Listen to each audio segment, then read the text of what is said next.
to talk about the princess treatment lady, but through a different lens. So Esther Perel says that every fetish contains both the emotional wound and its solution. So what is this princess treatment story really telling? And why are we all getting so triggered by watching someone else's fetish play out? If we consider this through a third wave feminist lens, where it is legitimate to consciously choose the dynamic that serves her needs, then our critique of it becomes paternalistic, right? We may not like it, but it's her life. To me, this fetishistic quality comes through from how specific these ritualized needs are. It's not just about being cared for. It's about this precise choreography of not talking to the servers, not handling logistics, and never being the social interface. This specificity tells me that there's something very particular about how it's healing her relationship to social performance, to agency. And I'm asking myself, what emotional needs could this be addressing? The need for safety, protection. Her husband becomes a buffer between her and any potential judgment. There's this need for unconditional worth. She's immediately positioning herself as someone who deserves care without having to earn it through social performance. I wonder if she grew up constantly accommodating other people, and this becomes a reversal where she's absolutely the center of attention. And there's also a need for feminine surrender, right? In a world where we demand women to be both competent and socially graceful at all times, this creates a space where she can completely surrender both agency and responsibility. But here's what's fascinating. Why are we so triggered by this? What wounds are coming up for us around being seen, being safe, and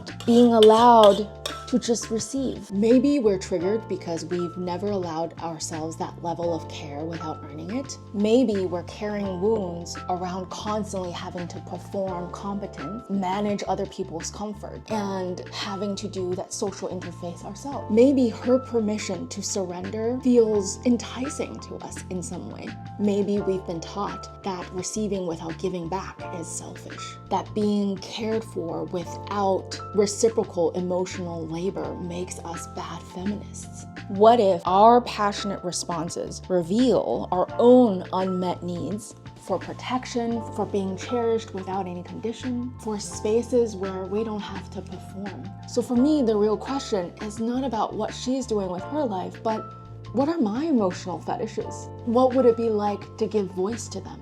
And what are yours?